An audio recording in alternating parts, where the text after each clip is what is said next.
আসসালামু আলাইকুম, সবাই কেমন আছেন? আশা করি ভালো আছেন। আমরা আলহামদুলিল্লাহ ভালো আছি। তো আজকে সকাল সকালই বের হয়ে পড়লাম চিড়িয়াখানার উদ্দেশ্যে। আর আজকে আমরা যাব মেট্রো রেলে করে, কারণ সবাই মোটামুটি উঠে গেছে মেট্রো রেলে। প্রায় 1 বছর হয়েছে মেট্রো রেল চালু হয়েছে, আমরাই এখনও বাকি আছি মেট্রো রেলে ওঠার। কারণ আসলে আমাদের এই পথে আসা হয় না, বা আমাদের বাসা থেকে পুরোই উল্টো একটা পথ, যার কারণে আসলে মেট্রো রেলে কোথাও যাওয়াও হয় না।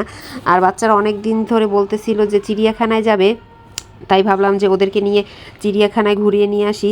যেহেতু বার্ষিক পরীক্ষা ছিল, তাই এতদিন আসা হয় নাই। তাই পরীক্ষা শেষেই বাচ্চারা বায়না ধরতেছিল যে হ্যাঁ, ওরা চিড়িয়াখানা যাবে পশু পাখি দেখতে। আর ওরা তো খুবই এক্সাইটেড ছিল যে হ্যাঁ, চিড়িয়াখানায় অনেক পশু পাখি দেখবে। কিন্তু ভিতরে আসার পরে কান্নাকাটি শুরু, কারণ তাদের বানরের খাঁচায় কোনো বানরই ছিল না।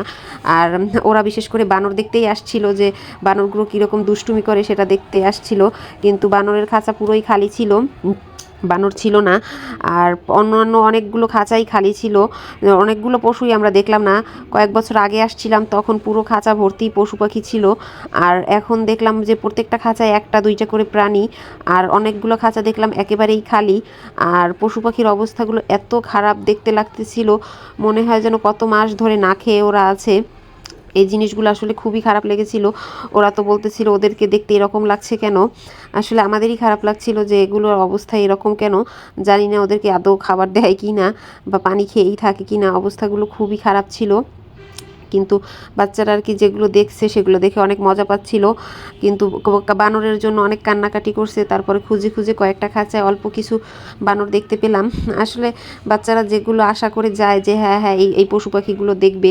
আর ওরা আগেও আসছিল, তো এই জন্য আর কি ওদের মনে আছে যে কোনগুলো ছিল বা এখন আর নাই ওইগুলা।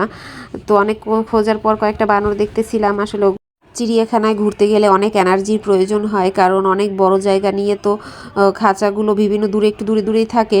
আর হাঁটতে হাঁটতে পুরোই ক্লান্ত হয়ে যাওয়ার মতো অবস্থা। আর ছোট বাচ্চাদেরকে নিয়ে গেলে বেশি সমস্যা হয়, ওদেরকে কোলে করে নিয়ে হাঁটতে হয়। সাথে যদি বেশি কিছু মানুষজন থাকে যে হ্যাঁ, বাচ্চাদেরকে নিয়ে ঘুরতে সহজ হয়। আমাদের সাথে যেহেতু কয়েকটাই বাচ্চা ছিল, তাই আমরা হাঁটতে একটু অল্প হাঁটার পরেই ক্লান্ত হয়ে গিয়েছিলাম। বিকেল পর্যন্ত আর থাকি নাই, দুপুরের সময় আমরা চলে আসছিলাম। এরপরে রোড সাইড কিচেনে আসলাম। আর মিরপুরের বিখ্যাত রোড সাইড কিচেন তো সবাই মোটামুটি চিনেন বা গিয়েছিল। আমরা ফার্স্ট টাইম গিয়েছিলাম। আর খাবারগুলো খুবই ভালো ছিল ওনাদের। আর এক একটা খাবারের দেখতে মানে এত সুন্দর লাগছিল যে খাবারের ক্ষুধাটা আরও দ্বিগুণ হয়ে গিয়েছিল খাবারগুলো দেখে। আর ওনাদের খাবারের কোয়ান্টিটিটাও খুবই ভালো ছিল। আমরা 4জন মিলে 2টা প্ল্যাটার নিয়ে খেয়েছিলাম বাচ্চাদেরকে নিয়ে আর কি। খাবারগুলো মোটামুটি ভালোই ছিল, টেস্টটাও খুব ভালো ছিল। আমরা দুপুরের টাইমে গিয়েছিলাম, যেহেতু লোকজন একটু কম থাকে দুপুরের টাইমে। তো মোটামুটি আজকের দিনটা খুব ভালোই কেটেছিল, আর বাচ্চারাও খুবই এনজয় করেছিল।